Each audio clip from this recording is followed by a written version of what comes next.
My name is Veronica Powers. I am a BCBA, and today I will talk about common reinforcers. This presentation and materials are from CPPA grant initiative at Wareham Public Schools. So what is it really a reinforcer? So a reinforcer is something that you will give it to a child, or you present it verbally to your child, and it increases a behavior in the future, and hopefully a positive behavior.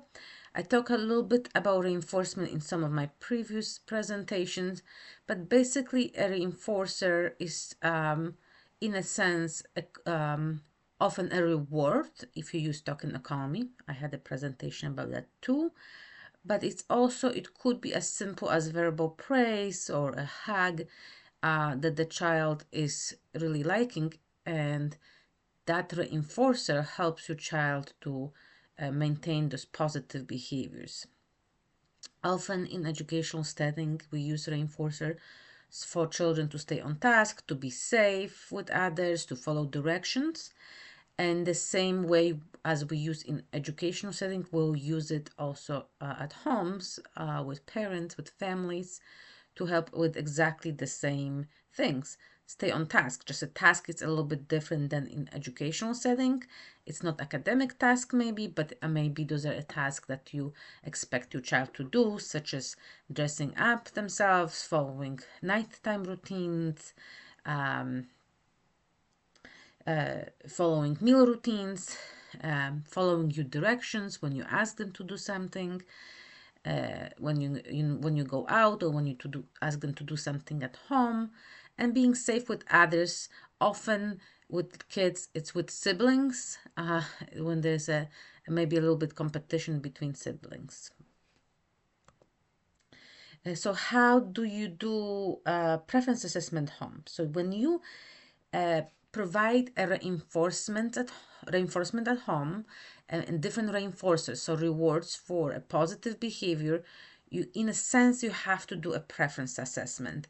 And of course, that preference assessment is a big word. That's something as a professional we use in the field, and typically it's a little bit more complex. We follow specific protocols, but at home, for your purposes at home, you can do it in a simplified version and yet still achieve very great outcomes as a parent, as you know your child pretty well, right?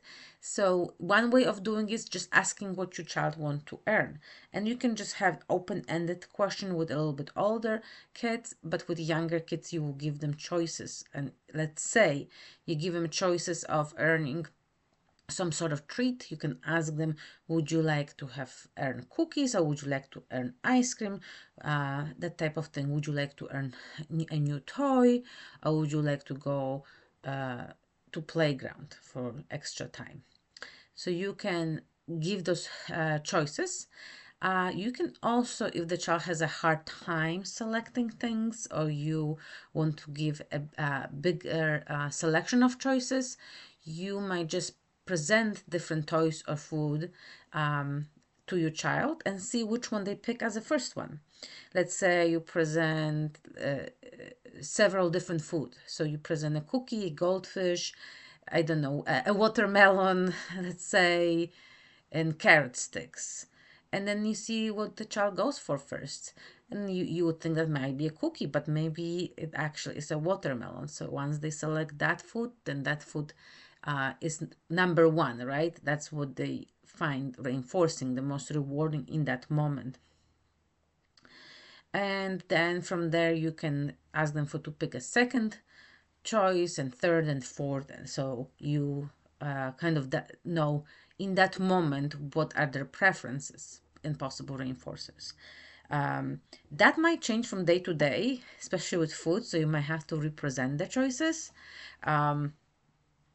pretty frequently with kids. And how do you know that your reinforcement works? Your child's behavior improves. When you present the reinforcers, you present the expectations, your rules, how the child earns the rewards and reinforcers, and the child behavior improve, it's better, then you know that your reinforcers were a good selection. When they ask about the reinforcers, so, how long until I can get, this toy or this activity, they can't wait for it, then you know that this is a very motivating thing. If you use visual, which you should be using visual for reinforcement for the children to track their progress, they will look at the visual, they will track it, so that will be also a sign that the reinforcement work. If the reinforcement stop working, you want to kind of reassess as a parent. You might change the reinforcers, as I mentioned before, daily, especially when it comes to food, but sometimes weekly. So you might just represent things and rearrange here and there. It's never a stagnant thing, it changes from day to day.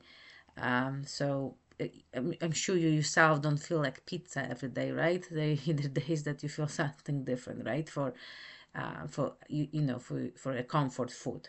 So the same goes for our children. Their preferences might change, and sometimes daily. What are some common reinforcers for children, for young children, for little ones? For food, it's typically snack and treats.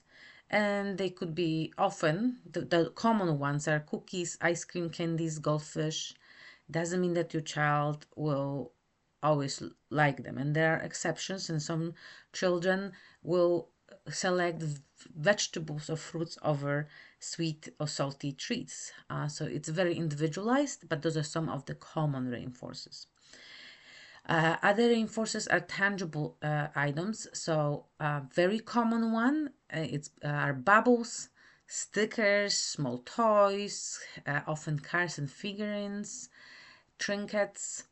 Again, it depends on a child. That might change from day to day, from week to week, or it's very individualized, but those are common choices among children. Another one I didn't put on this PowerPoint is a Play-Doh, so sensory stuff. For activities, very common reinforcers for children include playing a game, swinging on a swing, dance, party, iPad time, watching cartoons. And for social reinforcers, it's high five, hugs, and verbal praise. So it can be very individualized, but that will give you a good idea where to start with your child, and then you can build from there and see how they respond to those different reinforcers, because each child is a little bit different. You want to make sure that you always use visuals with your reinforcer, so your child know what to expect, what they have to do, or how they have to behave to get those reinforcers.